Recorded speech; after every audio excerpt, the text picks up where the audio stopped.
Hello, Alex. Adam, how's it going? Good. How are you? Oh, just lovely. Oh, it's one of those days around the world of hockey, isn't it? Oh God, Always Alex. is. It always It is. is.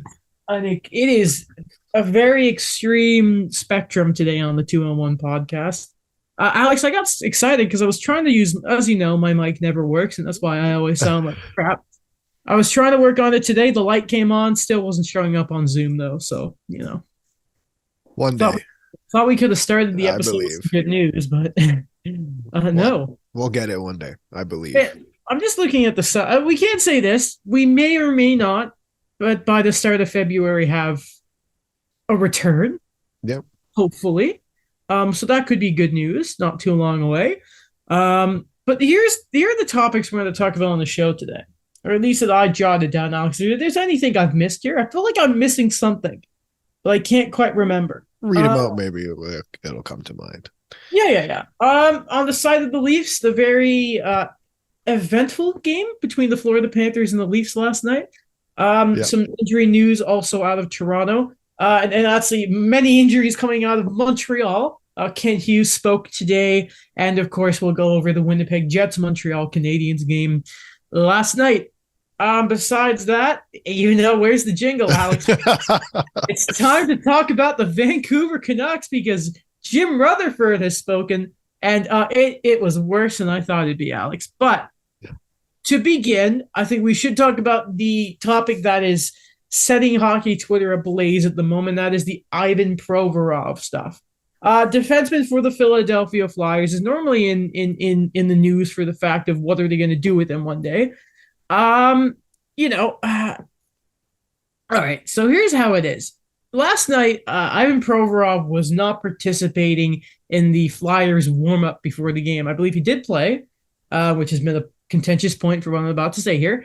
He did not participate in the warm up because he did not want to wear the team issued pride jerseys. Obviously, the NHL have this really, really bad habit of having these really cool jerseys for warm up. You know, so Alex, where it's like the hockey fight cancer. Anytime there's a cool event, instead of making full game jerseys, the NHL just make you do warm up ones. Anyway, though, Ivan Provorov doesn't wear it. Post game, John Tortorella does say some stuff. Provorov said some stuff. I have some quotes here. Gianna Han has a nice thread on Twitter. I definitely mispronounced her name. Sorry about that. This is sort of what John Tortorella did to open the whole saga here post game. With Provi, he's being true to himself and to his religion. So, timeline wise, Alex, of course, we find out the news to do after the game. We find out about the warm up thing from Tortorella. He's the one who first break this. John Tortorella said about why Ivan Provorov did not skate in warm up with the team. And when they wore their pride jerseys on Pride Night, he was the only player who didn't skate. The rest wore the jerseys. John Tortorella said he did not consider not playing Provorov because he didn't warm up. He said he respects Provorov is always true to himself. Then, of course, they did speak to Ivan Provorov. They did make him available to media. He said, quote, I respect everyone, everybody's choice. My choice is to stay true to myself and my religion. Said he won't go into any further won't go into it any further and will only take hockey questions. He did clarify his religion is Russian Orthodox. Flyers shut down any other questions. Now, a few more tweets here that I think are very, very important to bring up. Waiting for Scott Laughton and or James Van Riemsdyk. Just wanted to inject some positivity into the thread. Asked Laughton last year why he's so passionate about this being Pride Night. If he has a personal connection, his response was simple. He just wants to be a good person.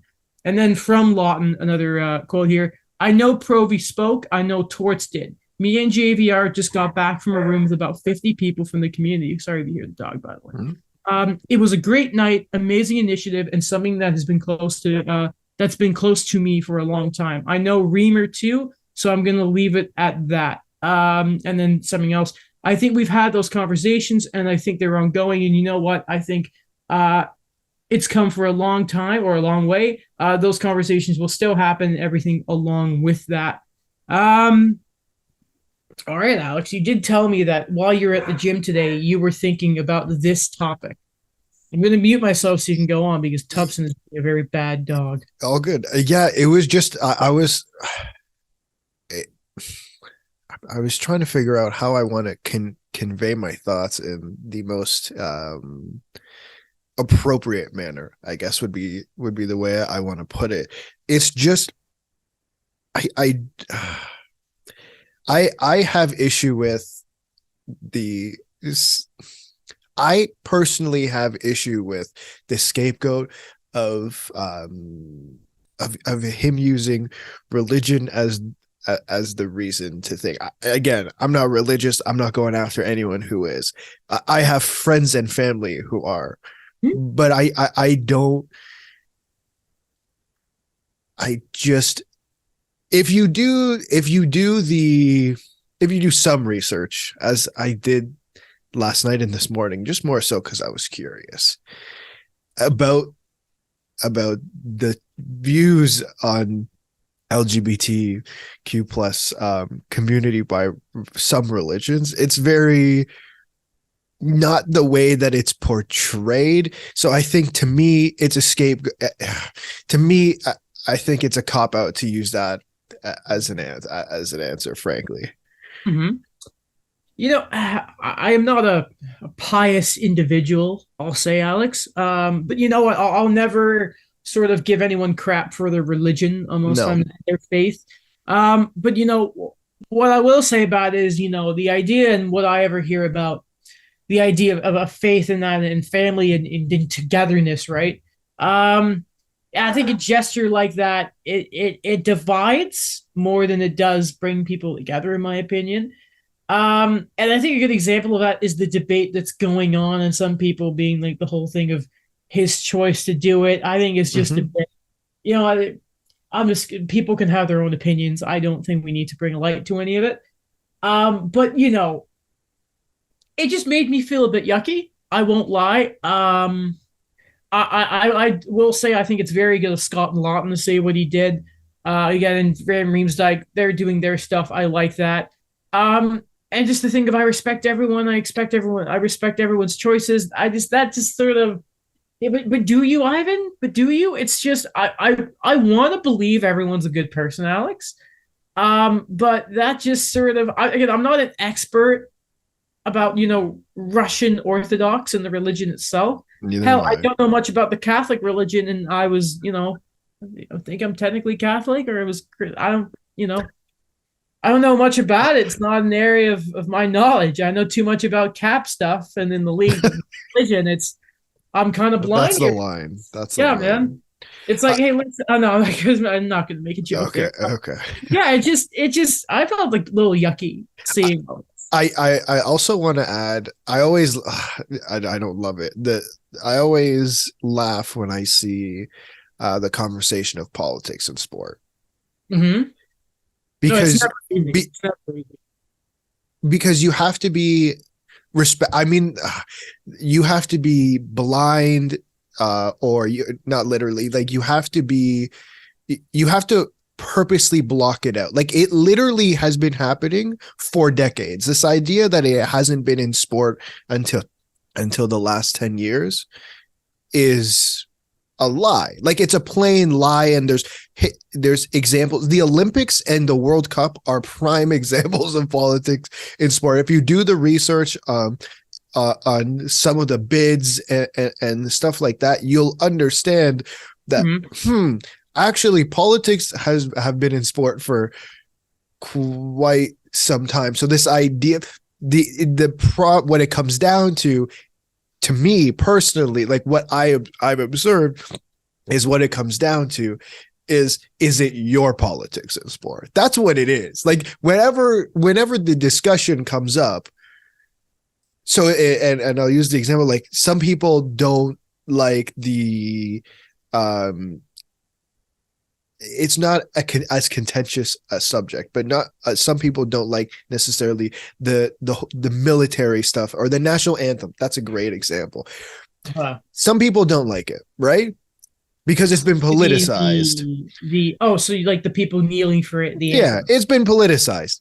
Yeah, that's one group of people don't like it because it's not their politics. Now, people don't like this, but if whether you argue it's politics or not, I mean, I would argue it's not, but they see it as politics. It's not their politics. That's what it comes down to me.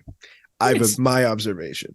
Politics has been in sport for decades. I got 2 points on that. First off, I mean, some of the most famous athletes in history, part of their legacy is their social justice. There's a very famous basketball player and a very famous boxer who will tell you all you need to know about that to be, mentioned. And so, let's just ignore that for a second. It's funny that you mentioned the anthem stuff because this is not the first time. I completely forgot about this. This is not the first time John Tortorella sort of been criticized, because apparently a few years ago he said if anyone protested during the anthem, he'd stick him on the bench for the whole game, which is like, oh, John, stop it. And that resurfaced after all this and in the hours following the Flyers game and that. I'm going to read you 2 statements here, Alex. One is from a Flyers spokesperson, and the other one is the NHL's. I'm going to start with the Flyers here. Quote, the Philadelphia Flyers organization is committed to inclusivity and is proud to support the LGBTQ plus community. Many of our players are active in their support of local LGBTQ plus organizations, and we were proud to host our annual Pride Night again this year. The Flyers will continue to be strong advocates for inclusivity and the LGBTQ plus community. I think if I know anything about PR, that's just sort of like, separating, that thing on Twitter. It's like my views are mine and not that of my employer. Trying to like the Flyers themselves being like, hey, we still are in the, they're all covering their own butts. And here's the one from the NHL. And Frank Saravelli has this if you want to read it. I want you to guess the first 4 words. Hockey is everyone. I saw that. Man, I love it. Hockey is for everyone is the umbrella initiative under which the league encourages clubs to celebrate the diversity that exists in their respective markets. And so let's in the first sentence they don't address what the controversy is. They just throw in a random. I don't think Provorov is named here. Oh, okay. Hockey for everyone is the umbrella initiative which the league encourages clubs to celebrate the diversity that exists in their respective markets and to work to achieve more welcoming and inclusive environments for all fans. Clubs decide whom to celebrate, when and how with league council and support. Players are free to decide which initiatives to support, and we continue to encourage their voices and perspectives on social and cultural issues. Sure. That is, if the whole sort of the Flyers and their thing in Provorov there, without naming him, is a view of my employees, not mine. I think that's the NHL's thing of also being like, it's not it. It feels like Bettman himself would write that. You know what? Hey, listen, we say this, but the decision of the players isn't my thing. That's their decision. Yeah. Oh, that's such an NHL. That's an all-timer right there. That's a classic. File it in classic. Mm-hmm. Man, and like Aaron Ambrose tweeted about this. Pierre LeBrun was talking about it. Listen, man, I would assume that maybe I'm guessing this obviously isn't a policy, but I don't know how you also could, if you could force the thing of like this is a team activity. Like here's what I just kind of love, Alex, right? Is Tyler Seguin famously, his relationship with the Bruins went south after he missed a team breakfast. Mm-hmm. All that kind of stuff. And Ivan Provorov refuses to participate and not wear a Pride jersey. And somehow Tyler Seguin was more sort of outcast by it. No, I don't know how his teammates, like obviously Scott Lawton sounds very not happy about it. It's just sort of, man, it's just hockey's for everyone. Eh? I love that line for all the wrong reasons. If I had to take a guess as to what happens, nothing. Oh God, yeah, I agree. Oh, you nailed it right on the head, Alex. Yeah, I don't think much is gonna come of this. Mm-hmm. Yeah. No, I agree with you. I just like the thing. We're not gonna change his opinion. Like all millions of us yelling at him is not gonna change his opinion. No. Anything else you want to touch on with Ivan Provorov, John Tortorella? Um, no, I think that's everything. I think I said what I had to say. Yeah, I wouldn't be surprised if this is the last time we talk about this, just because I doubt the follow up will be, as you say, there will be anything. But we'll be sure to mention it if not, because sorry, if there is, because man, there is if there's any sort of story the NHL don't want, it's something like this. But I mean, there is something about John Tortorella, but it's on a completely different subject. just go ahead. He's Okay. relevant So, right now. yeah. Did we talk about the iPads? No, so what he banned them from the Flyers bench? Did he Yeah. give a reasoning why? He did. It was something about they weren't concentrating on the game, or they weren't concentrating on being present. They were focused on their last shift, which might give him a little credit for on that one. I mean, sure. I mean, remember famously, was it Zibanejad or Kreider took like Rangers game last year, Mika Zibanejad or Kreider had ripped the iPad from the other and just tossed it on the ground. Yeah. Hey, whatever. There's a difference between doing maybe video post game in a team meeting or something compared to no.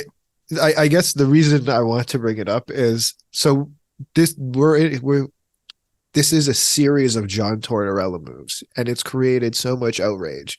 Like, why is anyone surprised? Like, first we talk about we were talking about scratching Kevin Hayes, then they did scratch him. Yeah, they did, but like his reasoning and stuff like that, and him being the leading scorer, and then talking about the All-Star game, and he's like, I don't care. It's like, okay, ask 31 other head coaches and let me know what their responses are, by the way.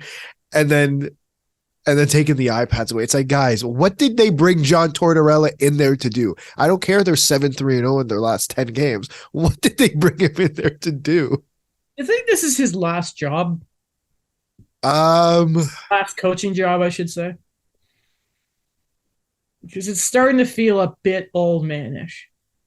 Like, I'm starting to get a little, and I've gone on about like the good side of Tortorella and his horse rescue stuff, but it's at some point it's just sort of like old tricks, and I'm starting to feel the same way about him than I do Jim Rutherford. Oh, we'll talk about Jim Rutherford. I think we might disagree. We might disagree. Okay. I don't know if it's his last job. Like, there's always going to be messes that need to be cleaned up, and he seems like the type of guy that will clean them up. Like, I know it's cliche. Like, it's the NHL, man. Like, I don't know. I think as long as he wants a job, I think eventually he will find one. Oh, what a sport! Why will he be the next coach of the Calgary Flames? But we'll move on. I'm just joking. I just wanted to throw that in there. Man, full circle back to that line brawl when he tried to get into the locker room. Man, yes. All-time moment. All-time moment. Legend. Okay. I think that's it for that. Oh, yeah. The Flyers. Okay. Jim Rutherford speaks, and once again, Alex, where do we want to start? Because there were a good few sections here. Do we want to talk? Actually, you know what? First thing we should mention, because I think this was the most recent story to do with them, was about Tanner Pearson. Surprise, surprise. The organization basically said they did it. They did the due diligence. One of the doctors said, you know what? I would get any of these surgeries on a member of my family, which, okay, cool. I don't know what else we expected from there, but it was just sort of whatever. There was stuff to do. Apparently, it's not a completely new medical staff. They did keep some people. There was an evaluation done last year, apparently, and then they did some. I don't think there's too much to say on the Pearson stuff. It was addressed, and I don't think there was just there wasn't anything you wouldn't expect to hear. Yeah, we'll see what the NHLPA does. Yeah, that still has to happen. And they don't get involved they don't get involved often for anything, but the fact that they're around is sort of, and it's really funny that I don't think anyone, whether it's been JR or the doctors, have mentioned Tanner Pearson's quote that, like, we haven't heard from him. Yeah. I don't think we will, Yeah, probably for not. now, but obviously he could be focused on his but we haven't heard from Tanner Pearson or any quotes from Tanner Pearson, which Except his agent. I think he had mentioned something. has he? I know who is his agent. It's Man, let one me of find out. Pat Brisa. I just love hearing there's always this big juicy situation, and then it's like let's say like five biggest storylines about teams like players leaving, and two of them are always represented by Pat Brisson. It's like, yeah, he's re-signing McKinnon now, and it's like, oh, now Caulfield's going on, and this guy may leave his team. It's got to be a messy job being an agent, but I guess it's worth the money. Joseph Resnick is his agent. Sounds familiar, but maybe he didn't say. I will pull his other clients up. That sounds like a familiar. Jake Muzzin, Jared McCann, Boone Jenner. Oh, okay. Warren Fogle. Oh, he's got some good guys. Jacob Middleton. Oh, okay. Chris Tierney. He's got some good guys. He does. Some good guys, you know. Good for him. Good for him. Okay. I can't find the Joseph Resnick quote. That's fine. If it was explosive enough, I'm sure we would have seen it. Yeah. But yeah.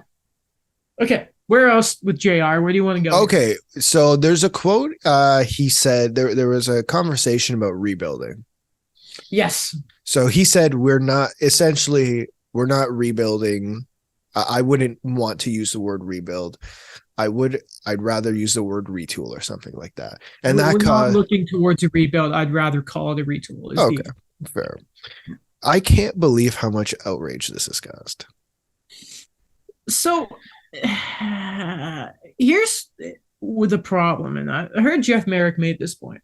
I don't always like quoting Jeff Merrick, but I will, because basically Rutherford sort of added that they want to prioritize young players rather than draft picks, right? Which, yeah, that sounds like a retooling type thing. Yep. The problem is, and this is what he sort of mentioned, what Jeff Merrick mentions, is those ideal type players around their 26 age, if a team's willing to give them up, they're probably going to end up being reclamation projects. Yeah. But what exactly do you mean? What I mean is, why is everybody surprised? Let's look at Jim Rutherford's recent history. There were multiple times in Pittsburgh where he could have said, we might need to do a mini rebuild or whatever, right? Towards the back end of his time there, the last couple of years. But he didn't want to do it. So why are you surprised that the man who doesn't like to do a rebuild and is known for making trades isn't going to do a rebuild? What did you like? You know what I mean? Like, why? I don't understand the outrage. To me, it was automatically assumed this team, despite what I said last episode, I just assumed they weren't going to go through a rebuild considering the staff they had brought on. Mm-hmm. You know what I mean? Like, I'm not surprised that him saying we're not going to go through a rebuild. It's not surprising to me personally. I'm just trying to. It's funny. I just quickly want to get off some of his trades, right? Just to see the kind of stuff that he would, the type of moves that he's never afraid to make, right? And I forgot there have been some real whoppers in here. Yeah. AKA, let's never forget the Jason Zucker trade, the Kasperi Kapanen trade, and he gave up a first. Why the two Kasperi Kapanen trades? I will refer to the first one as the Kessel trade. Have some respect for your favorite player. Come on. No, they quote could have gotten more from some people. Oh my god. The Patrick Marleau deal. He gave him a third for. Oh wow. There was I mentioned the Zucker trade, and before that the Phil Kessel trade. Both Phil Kessel trades. There's the other Phil Kessel trade. We know that he's never been afraid to make stuff happen. Listen, as long as you're deciding what direction to take, here's the thing. Here's the thing, right? Mm-hmm. So you want to get younger, I would assume, because Jim, there was also a quote in here. Where was it? I think I called it. Well, I have a note that I can't say here because I just made it a very bad word. We're stuck with contracts we can't move. Mm-hmm. There was something else he said about he was disappointed in his own job clearing cap space. Yet, Alex, right now they are interested and they're negotiating with Kuzmenko. And apparently, and I can't remember who this was, but a short-term deal, they're talking around $7 million. Who reported that? Who reported that? Was it a certain TSN reporter? I won't say his name. Dreger? Maybe. But, listen, but the point is, they're going to re-sign this guy who has 38 points in 40 odd games. Yeah. Okay, yeah, 7 million's a lot, but yeah. Mm-hmm. So see if they go term. And again, it's just sort of like, what's that going to do for you? Because then it's like Tyler Myers, after this UFA cycle goes, he'll have a year left. You can move that. That will be a problem. I don't know, man. Like everyone, and I think we've said it on the show here too. Like we're guilty of it as well. Talking about, just trade this guy, just trade that guy. Who's making the deal? Like in the summer, players were going for nothing. Max Pacioretty got traded for nothing. And say what you want about his playoff career, but he is a bare minimum 30 goal scorer when healthy. He went for nothing, right? Like there was the report. I'm just going to cut you off because with Tyler Myers, I'm going to correct myself here. Because so he after starting July 1st, he has a year left. Okay. So I thought, okay, maybe you retain half the salary that brings you the $3 million. You jump him to Arizona. It's going to cost you a pretty draft pick, but that's a move, right? That's some cap space. And then I realized he has a 10-team no-trade list starting July 2022. Sorry, go on there. Jim Benning masterclass. That does not help my case. I don't think it's as easy to move players in this environment. I think it was who had tweeted it. It wasn't Wyshynski. I don't remember who had tweeted it. And essentially they were saying that 17 teams are using LTIR right now. 17. So I'm looking at current. This is the money that comes off of the books for the Canucks right now, right? Mm-hmm. Besides like not roster guys, I don't care. Michael Furlan will be off the books. Okay, so that helps. If I'm looking at this right, yeah. Colin Delia, who really cares, that's not a big problem. Luke Shen, who will be traded, but that's only $850,000. Kyle Burrows, who's just about $750,000. Some guys that I just aren't worth it. Kuzmenko is a UFA, and there's the 5.5 of Bo Horvat. So if you want cap space, Alex, plus the $1 million, you're going to get into a bump here.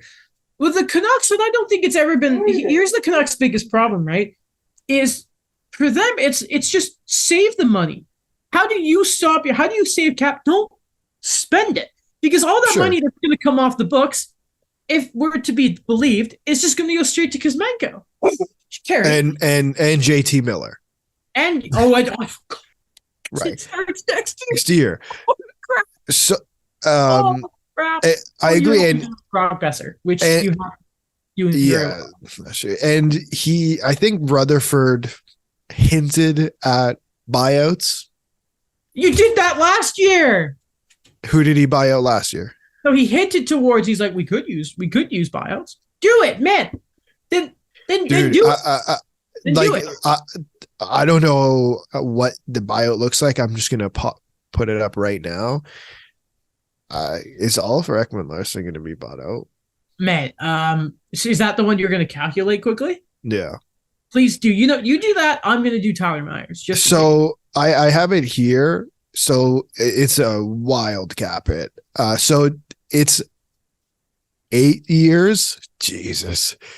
8 years, but I think it'll be weird. Can I change the buyout date? Oh, it's already there. Never mind. So next year it would be a cap hit of 146,000. And then the year after that, it bumps up to 2.3. And then it goes 2 years of 4.7 and then 4 years of 2.1. And Arizona eats some of that, eats 12% of the buyout too, because they retained. So that's not bad, actually. It's not great, but it's not bad. It's not bad, especially as I'm going to say it, Adam. When the cap goes up, that 2.1 or like that 4.7 is going to be a tough thing to eat. but that 2.1 for the back half won't be horrible. Another note I wanted to put up here, and here's what's really, really annoying is now it is not. Why are my links are not working here? I hyperlinked everything just in case. Okay, I got it. This is from Thomas Durant. This is in regards to Bo Horvat. Cool. I believe we've taken our best shot on Bo Horvat with the offer we made on the table. Right now, it's fair value for what he's done up to this year. We're in a pickle here. He's had a career run and he's looking for money. So that's him basically saying that Bo Horvat, your captain, the guy that you've basically admitted he's priced himself out the market. Correct. That's a bit, man. I would, and you let it get out that he rejected the deal that you lowballed him on, by the way, which I think is not, which he apparently was not happy with. 32 Thoughts guys talked about that. Alex, this is even the most disrespectful thing that came out this press conference too. There was the one where, quote, I thought we were rebuilding. We're pretty close to the bottom, which, I mean, just if that's a thing to Bruce Boudreau, I'd say, wait a minute. You think that's a thing to Bruce Boudreau? I don't. Some people were saying maybe it is. It could just be to everyone. I think that's more to the players than it is to Bruce Boudreau. Yeah, like personally. The one like JT Miller, who you just signed. Yeah. Well, here's the one that was a real kick in the dick to Bruce Boudreau, right? Quote, all I can say is that Bruce Boudreau is our coach right now. But with that, I'm calling and talking, but don't know that we're making a change and don't want to make a change. Which is, that's a lie. That they don't know. You do know. You have Rick Tocchet is waiting. Yeah, this is what a unbelievable look this is. Bruce Boudreau is a saint. That he has not said, like, the maturity on display from Bruce Boudreau. There is a sort of there is speaking your mind like Jim Rutherford is, and then there's just having a bit of respect. This is a Hall of Famer, Jim Rutherford. This is a Hall of Famer. Dude, if I'm Bruce Boudreau, I don't quit. Like, I saw some people say quit, and I'm like, no, do not quit.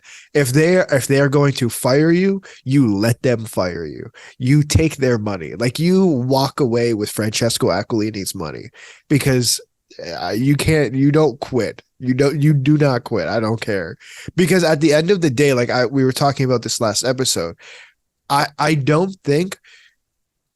think people within the league looking at this situation understand the situation. I don't think people are stupid. Like, I don't think what's gone on under Bruce Boudreau at the Vancouver Canucks is going to ruin his next job in the NHL. No, I think people understand that. Yeah, exactly. Two more quotes I'll just want to quickly go over with you here, Alex. First off, Jim Rutherford, all of the core players aren't going to end up being here. And then here's another one. Jim acknowledges that while the team is expected to play hard, he can make decisions designed to set the team up for the future, aka tanking. Also says that buyouts will be on the table, as you mentioned, for contracts that cannot be moved. Okay, so if I'm thinking about core players that won't be there, without making a joke about Bo Horvat, Pettersson will hopefully be there. Apparently, that's their untouchable. Quentin Hughes will be there. So it goes on to, because you can't move Miller, you can't move OEL. We know that Tyler Myers is either going to Arizona or will be bought out, basically. OEL, again, flip a coin. Maybe not a bad idea, that buyout. So if we look at remaining core players, Alex, that leaves Brock Besser, who's gone. Who is probably going to. So let's just look at this in the frame of they want to make a hockey deal, right?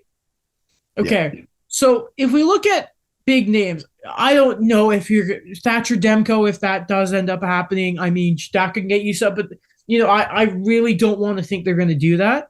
But if we look on defense, the name Travis Dermott isn't a member of the core, but I had to mention. How is he still an RFA? Oh, he's got R rights, but who cares? Luke Schenn is obviously the name that they're going to move, and will probably get a good return. Who at this deadline who's interested is going to give you a hockey move for a UFA like that? AKA, what roster player are the Leafs or Tampa going to give you? And I mentioned those two because I mean, they're going to pick him in the first round, and we're going to care about that for the playoffs. So let's just get that out the way. Yeah. Like, who's going to do that? For Luke Shen? Yeah. Nobody. But there is one team in particular I've been thinking about for Brock Besser, and I just want to double check something. Because the only other people who could be moved realistically who are not core, or you could maybe argue with the core, I just don't know if you would say they would maybe Ilya Mikheyev, who has a modified no trade list, a 12-team no trade list, by the way. Garland, and then Besser. Besser, who 3 years UFA. Did you find the team yet? I did. At $6.6 million. Who's the team? The Minnesota Wild. Yeah, but there's one guy in particular that fits what they want. The only thing is he is not signed past this year. Who? Matt Dumba. They want a right-handed defenseman. Yeah. Matt Dumba is a right-handed defenseman. So the money from either moving Myers or OEL or however you get rid of those contracts and you're not trading OEL basically goes to him. Dumba, if you're re-signing him long term. And I feel like Dumba would like to play in the Canadian market. Mm-hmm. Seems like that kind of guy. Right now, I don't know how we're going to have this conversation, but let's do it. Like, Matt Dumba is 28, makes $6 million. He'll be 29 in the summer. What on earth does his next contract look like? Like, it's got to be something similar to what he's earning right now. I don't think it's drastically going to be different. Like, I don't think his worth is what it was 3 or 4 years ago.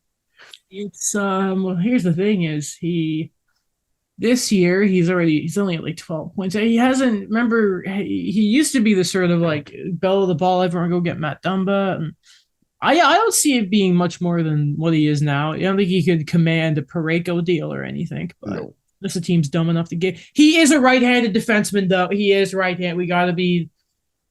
If he does get a raise, I can't imagine it's much more. But the question I will counter you with there, Alex, is if we look at the Wild and we know everyone knows about the cap situation and that, would they take on 3 years of Brock Besser? If this is Brock Besser of a couple years ago, I think we're all like, hell yeah. But the space he's in right now, you know what I mean? Especially when he did the Boldy extension. That's true. I mean, from a Besser perspective, he's from Minnesota. I was going to ask that. Isn't he from Minnesota? Close to home. Like, is there a better situation for Brock Besser? I don't think so. Did he go to I know he played at North Dakota. How dare you? Yeah, like I don't think there's a better place for Brock Besser than Minnesota. Unless he doesn't want to go there. Like, then I don't know, but to me that would be a great place for him to go. Off the top of my head, they would probably need to put more into the deal though. Vancouver? Especially if it's if there's an extension. Yeah. Oh God! What did they give up? It's like, do you do a Luke Shen and no, you can't. No, sorry, I mean Vancouver would need to. Is that the defenseman? It just doesn't. I could see where you're going with it. So Besser is the only other not core member that's worth anything is Connor Garland. And Brock Besser always said you're going to get something good for him no matter what route you take, but. Garland, who's on pace for like 16 goals this year, maybe like 40-ish points because we're right at the halfway point. He's got his big contract. He's got 3 more years after this at 4.9. You could probably move that, but I don't know if because he's a feisty little bastard. People like it. But then here's what I want to know: how serious these talks have been, because it sounds like, again, Besser and Besser and Co. have sort of been on the move, it sounds like, for like a year now. Him and Garland. How far have those conversations gone? Like, what is a league-wide, sort of evaluation of value for Connor Garland? That's what I want to know. I would love to know that too. Like, I think one other thing that it all comes down to, and I know you're going to hate that I'm going to bring it up, but I'm going to bring it up anyways, because I just think it's a fact. What does the salary cap look like next year? Like, with the exception of Bo Horvat, who, to be honest, even though he's a UFA, if you're trading for him, you're going to want to talk extension with him. What does the salary cap look like next year? Like, are you going to be able to afford these guys? Because if it's only going up $1 million again, we're having a completely different conversation than, hey, it's going up $3-4 million. That's 2/3 of Brock Besser's contract, right? Like, I love how we're sitting here with all these unknowns. It's frustrating for us sitting here with all these unknowns. Imagine the 32 GMs having to now, and listen, I have no sympathy for those guys. Those guys have dream jobs, but like, there is like notice how there's no, like, what are the trade rumors going around? It's January 18th. What trade rumors are going around other than Brock Besser? Where is Jacob Chikrin going? It's been man, 2 years. Like, it's died down so much because there's no one has any idea what's happening with the cap. So I think that's another thing too. I'm gonna agree with you. It's really funny. You know what? One of my favorite things from Kent Hughes is he'll talk about last year how the Canadians were last, but they were number one at cap friendly. I love how the Canucks right now are 1, 2, 3, 4, 5, 6, 7, 8th highest cap hit team this year. That's never a good place to be, and they're probably going to get worse. So, God, I remember a couple years ago when we were talking about that it was like it was going to be a layout of like the same year they had a bunch of UFAs. We did it one year, and Horvat was one of them. And I always thought that he was going to stay there, and then it just doesn't look like it's going to happen. It's not Jim Benning's fault anymore. Why would you give McKay trade protection, by the way? That doesn't make sense to me. Anyway, the Leafs. Matt Murray gets pulled. Tough start against the Panthers, only for William Nylander to lead them back to an overtime winner. Love it. Love to see it. How did the game go? Okay, so you know how on this podcast I've been quite adamant that Matt Murray has been fine? Yes. Just fine. Nothing more than fine. You've been Team Samsonov since the summer, too. Yeah, but yes, I indeed have been. But the reason he's just been fine is because he has really good games, right? He has a stretch of really good games. And then he has nights like last night in Seattle. This is why he's fine. No more than fine. Like, that's it. He's not great. He's fine. Like, dude, some of these shots, I'm just like, how? Like, why? Just save it. I don't know. Were any glove side? I think 3 of them were. I saw people saying it wasn't, a lot of that game wasn't at Murray's feet. I was watching the game, so they're liars. I thought there were some goals that he really should have had. We were talking about our awards at the new year, and what we said at the time was if Matt Murray can keep up what he was doing, he was a 924. That's why we said if he can keep up what he's doing, he can be in the Vezina conversation. Since then, he's dropped to a 911.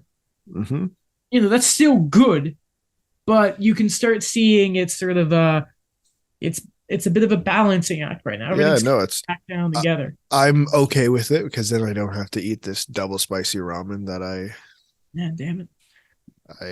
I somehow said I would do. Don't know why I did it, but I did. Come on, Matt. Come on now, buddy. But like the game, it was, man, can I just say the NHL needs to really fix their officiating. What a nightmare of a game that was, like, for both teams. Like, I felt bad for the Panthers. I'm like, what on earth are these calls? Like, some of them were like legitimate, but some of them were just like, really? Like, you're gonna call that? And then it was like just mad confusion. It was there was a play where Liljegren had kind of pushed Murray's stick back to him, and then they call a penalty. Then Liljegren went to the box. Then Liljegren left the box. Bennett went to the box. Paul Maurice is losing it on the bench. Then Liljegren ends up with a penalty and Bennett with nothing. And this happens within 5 minutes. I saw that on Twitter. Yeah. And then I closed it right away because I'm like, I don't want to see what's happening here. No, it was a fun game, I guess, depending on who you're a fan of. I'm sure it was a fun game as a neutral. Um, but yeah, like just nightmare officiating. Anything else on the game? Come on, we have time. We have a good bit of time here. Um, Thanks for not beating them in regulation, by the way, Alex. Really appreciate it. no problem. Thanks. I can definitely control that. I'll talk to them next time. You know me. No, there wasn't a whole lot. Like it was just another fun game against the How was Panthers. Morgan Riley? There was a time he was better. He played with Timothy Liljegren last night. What I will say is I noticed them less, which I will say is a good thing in this case. Yeah. But I'm still on board when TJ Brody comes back is just give him TJ Brody. Like enough of this playing around. We all know who the opponent is when the playoffs come. We all know. It's been said. Might as well have been. Let's start preparing. I think Victor Hedman looks tired. What? Okay, I'm gonna move on from what you used. No, Why? Victor Hedman does not look tired. Maybe Tampa or Cook. When he comes, but when the playoffs start, I guarantee you, game one, Victor Hedman will look like Norris winner Victor Hedman. I'm on. Yeah. Luke Shen will fix all the problems. I'm done with playing around. Like let's be ready for the playoffs. Like. You know what I mean? And it's January. I don't care. Dude, this is a team that hasn't won a playoff round in almost 20 years. 2004. I've heard it before. In almost 20 years.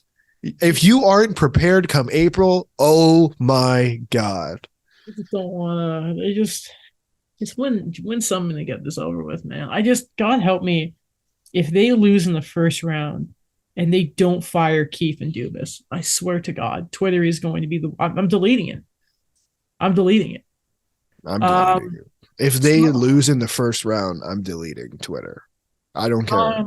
What do you think? Unfortunate news. When the injury first happened, it sounded like everyone was hoping it wasn't going to be to a point where it was going to be long term. But Nick Robertson, who really looked like he was starting to really get a foothold in the NHL, one shot that was playing him. Have to mention that.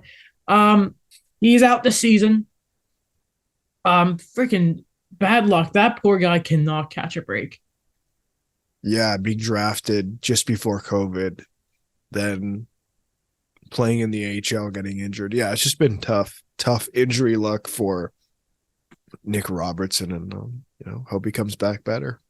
Yeah, man. We like the short kings here, man. We like the short kings. You want to keep talking about injuries though? Yeah. Let's hear it. Oh, God. Okay. Jonathan Drouin for the Habs is expected out until the All-Star break. Joel Armia expected out the All-Star break. Jake Allen is gone for a week. Jake Evans expected out about 8 weeks, and Juraj Slafkovsky is probably done for the whole season. Him and Evans are knee injuries. So when it with Slafkovsky in particular, I saw in our group chat that Mike said sorry at him, and out of nowhere, right? And so I'm like, what happened now? And so Mike's, just for context, Mike's been known to, anytime someone gets an injury, it could be 2 weeks, he would just say they're out for the season. But this time, Slafkovsky is literally out for the season. All I saw was just sorry, Adam. I'm like, what's happened? Yeah, and then I see a tweet saying something else about like Slafkovsky, and I'm like, oh no. And then I saw it was out. I'm like, God damn it. There it is. Oh yeah, Connor Bedard though. Whew. Yeah. Yeah. Connor Bedard is gonna look good. They're gonna have to permanently play 7D. Matheson will get hurt again. He's back, eh? Oh, is he? Yeah. That's good. Not for long at that though. God damn it. Oh, it's tough, man. It's tough. That's okay. It's better than January last year when half the roster was filled with COVID. That is true. That is true. I think Remember when Brandon Baddock got called up, played one game, then got COVID? That was funny. Wasn't he Him, I was he don't from mean the ECHL or he was was. that a different I guy? think he was in the AHL. No, but they had Cam There Hillis play, who was in the. ECHL. I think, I mean, obviously all those injuries suck, especially because some of them could have been useful. Might have traded Jonathan Drouin. I don't know. Well, he'll be back after the All Star break. He'll be. You can still trade him. Okay, you can still trade him. I think Slafkovsky, the thing is obviously the worst one of all of them, but more so. Obviously, you're not going to trade him, but more so from a development perspective, where everyone was having the debate about where he's going to play, and now you have your answer, unfortunately. Yeah, he's not playing. I guess my question is Laval having a good year? No. Oh, because I was going to say he comes, like, by the time he comes back, we're looking at middle of March. Just send him right down to the AHL.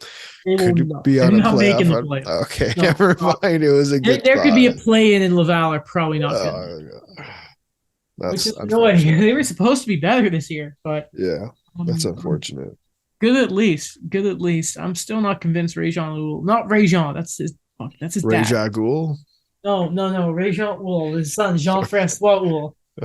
French's names in the organization. Oh god. Kent Hughes did speak today, though. I didn't get to watch it. What did he say? It wasn't anything too thingy, too crazy. I will say this. So, obviously, Darren Dreger earlier this week said that the preliminary talks began a month ago with Caulfield and the Habs. And he was asked about it today, and Kent Hughes said basically, I'm not going to be transparent about negotiations. Yeah. Wow. Yeah, that's a complete opposite of what's going on in Vancouver. Not even just the GM, but it's like, yeah, he's a player. He was an agent. I'm not surprised. Yeah. Which has worried some fans, but it's like, I don't care. I mean, if they screw it up, then God help me. But I doubt they will. Beside that, I'm just trying to think. It wasn't the most. He did sort of give their own explanation as to why they wanted Slafkovsky in the NHL. Apparently, they would either have weekly or like bi-weekly discussions about it, and they just don't think it's the best thing. And I really like listening to Kent Hughes talk about his philosophies of the game and how he talks about development and how unique cases for different players and stuff like that, right?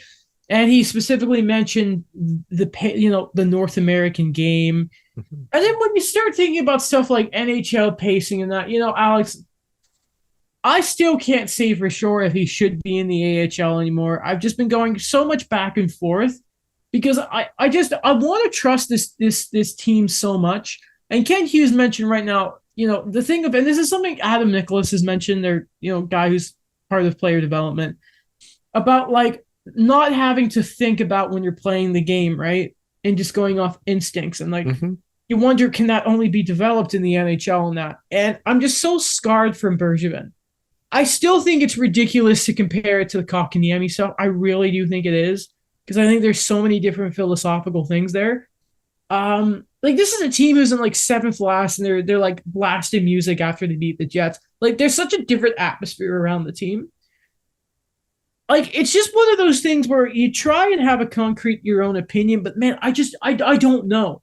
And what's so frustrating is, here's the bad part about his injury, and the same with Jonathan Drouin, right? They were starting to put some games together where they looked like they were getting some confidence back. Like, say, Dodonov's got that, luckily, and but that it's just like, hey, don't forget about Mike Hoffman's 2-goal game last night. That was Dodonov. Hoffman. A snipe, man! It was a beautiful shot. It was. But it's just sort of like I think it's obviously it's healthy to question people, but at some point it's like, can I just sit here and relax? Can I trust you with this player? I'm too hurt by the past, Alex. Join the club. But when you say like you brought up philosophical changes between the two management groups, and I'd say like you brought up the playing music in the dressing room after beating the Jets while in seventh last in the division.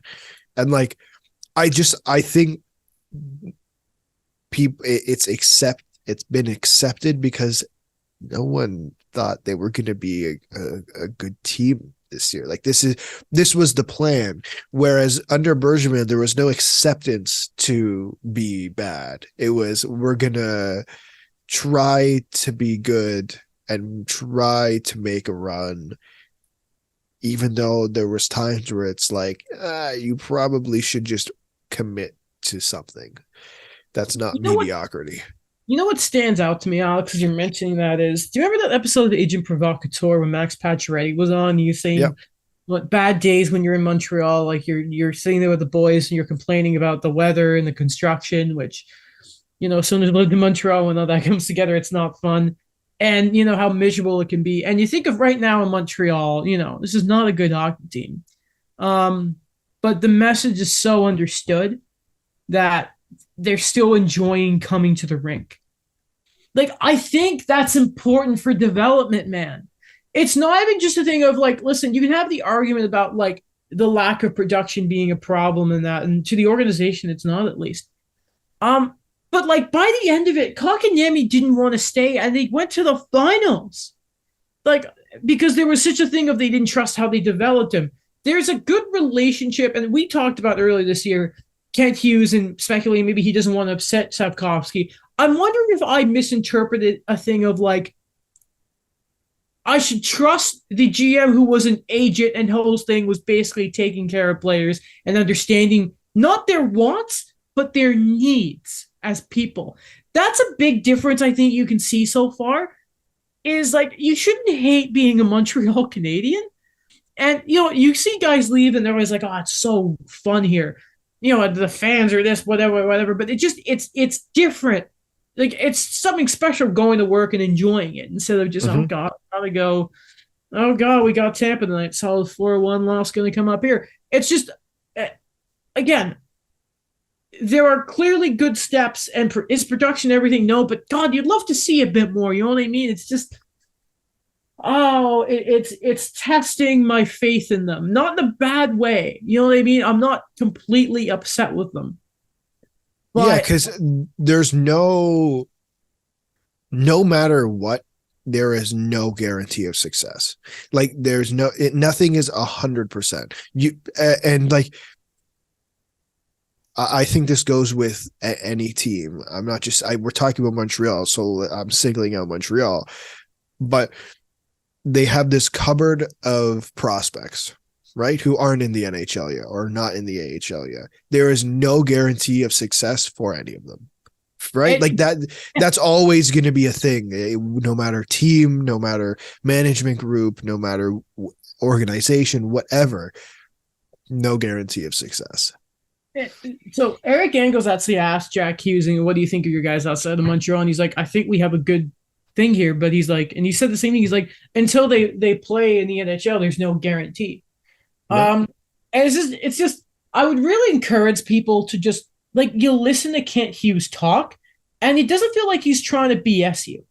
The Habs, the Habs Reddit page, like they have a Twitter account, right? It's pretty funny. And they were going on. It's so nice to actually watch the GM have a conversation, and you can clearly tell he doesn't want to kill every reporter in the room like Mark Bergevin did. Like when Arpon Basu and the way he asks questions, how he stretches it out, you could tell by Bergevin's face he wanted to fight the dude. Yeah. But with Hughes, it's just sort of like he's patient. He'll pause to answer his questions. I enjoy listening to Kent Hughes talk. Oh God, man, my head hurts. Oh, hockey. Alex, is it Tuesday or Wednesday today? It is Wednesday. Oh, God. Okay. Day's almost done. Anything else you want to talk about? Let me just double check. I don't think there is. I love how literally 4 days ago or 5 days ago, David Pastrnak there was nothing there. Elliot said not to worry about it, and then Dreger literally said they've made progress. Yeah, literally yesterday. That's Dreger, man. That's Darren did Dreger. Did you see the Arizona Coyotes third jersey? Looks like a Christmas sweater. Yeah, but it does look nice. I won't lie. I don't hate it. I don't see it's weird. I don't like it as a jersey, but I would wear it as a sweater. It You know, does look like a sweater. You're right. but You're I've right. seen worse. I do like it. I do I like it. I do have to see it. We got to see what it looks like on the ice though. Yeah, that's the big one. That's the big one because I feel like every jersey is like that because you really like the Canadians retro reverse and then not on the I don't like it anymore. yeah. After watching, I'm gonna see it in person next month, and I'm not excited for it. Not excited for it. Actually, you know what? When I went to the PK game and some people were wearing it, it looked a little better up close. Yeah, So but from maybe afar. maybe in person and that it's gonna. Here's what's annoying. It's tough when you have a crab jersey, but then you have accessories like hats and that look really really good. Yeah. Like, I got my mom a retro like the retro reverse like it was a toque. Mhm. Looked bloody lovely, but you know it's just with the little red you have on a hat, it looks good. But when it's the whole jersey, it's just it's difficult to really describe, but like, you know, hats and that look fantastic, but the jersey itself is just shout out to Arbor Jacket. You know what my favorite kind of celebration is, Alex? When he When when go ahead. players tug on the logo. Yeah. It feels like such king stuff. Arbor Jacket gets into another fight last night as he's going off. He's pulling at the logo. Yeah, I saw that. He's That's taking awesome. what PK said to heart. I thought of another time, but I don't want to bring it up because I don't want to cause any memories for you. But I love when players do that. It's just that's how you become a fan favorite so quickly. I love it. Okay, Oh, one more thing. One more thing I just thought of. Sorry. yeah, no worries. The biggest game of the year is happening on Thursday. Tomorrow. What's in the The game? the Toronto Maple Leafs versus the Winnipeg Jets. Did you Great. see that tweet? Was that Did Jimmy you? Pollock? Yeah. Yeah, he's got to Yeah. relax. I don't care. Man, man, It's no, the Jets are good again, but like I don't care. I there's no they play twice a year. You know what I mean? That's the thing is they play twice a year. I'm like, you guys should be more worried about the team that swept you It's gonna be than the Toronto Maple Leafs. it's gonna be feisty. Don't you know? And Obviously, yeah, and Wayne Simmons won't play, and it's okay. it's Most just of kind of that like fine. though. It's just, but like game of the year. It was so It's gonna funny. be I'm like, game of the dude, year, what does dude. that mean? Shut up. It needs to be both the Leafs and the Habs have had way more important fun games the past 2 weeks collectively than a game against the Jets. Like, what do you? Like, no. No, Oh, man. no, Some it's people. How do you let Evgeny Dodonov score a pair of goals on your goal? It was Hellebuck too. You started Hellebuck against the Canadians and you lost. well, they did that 4 times a couple of years ago, and they lost all 4 of them. Shifley was there this time. Yeah, he was. I hate Did Shifley. Pierre-Luc Dubois play well last night? He did. I thought he did. Good. It'll I'm be nice excited to to have have. him in a couple of years. Oh man, like he really screwed himself over this. Like it's cool. It's really nice that he's having a good year. Oh But it yeah. was just like, dude, you It's should have said all that it's really stuff. funny too how he's like how Rick Bones is like, yeah, I've told him I'm gonna try my best to keep him here. It's like, Good man, if luck. you can do it, all power to you, but that is an uphill struggle, my friend. If there's someone that could do it, it would be Rick Bonus. But I just love how it's like the day after he announces his foundation. Like if there was one game that the Jets needed to be PR ready for, it was that one. yeah, But like, man, I'm waiting for you. He's either going to be a Hab next summer, or this summer he'll be in the trade involving Florida's pick if it's not in the top five. That's what's going to happen here. Like, let's just all accept the fact that it's going to happen. But you know, let's just get this over with already. He's not staying, Rick. Hell, I won't even be upset if he doesn't come to Montreal at this point. It's just sort of, you know, whatever. Kirby Doc's good, by the way. Love Kirby Doc. Real good player. that's everything. I don't have Yeah, I anything like Kirby else. Doc, man. I mean, I'll take all three of them, but you know, don't get me wrong. But Oh man, Connor Bedard too. That'll be great. Somehow Matt Michkov. I like Leo Carlson too. Be happy to lead the draft with Leo Carlson too. Yeah, that's it. Why are you laughing at me? I'm not laughing at you. I'm just laughing at Pierre-Luc Dubois. God bless Rick Bonus. He's not staying, man. Okay, that's everything. Alex, You want me to on do it? top. Yeah. Thanks for listening to another episode. If you liked it, give us a review, subscribe. You can find us on Facebook, Twitter, Instagram, YouTube, TikTok. That's everything, I think. There's nowhere else. We'll be back on Sunday. Sunday fun day. Yeah, I'm busy Saturday, but Sunday should be good. Perfect. Then we will see everyone on Sunday. Sunday fun day.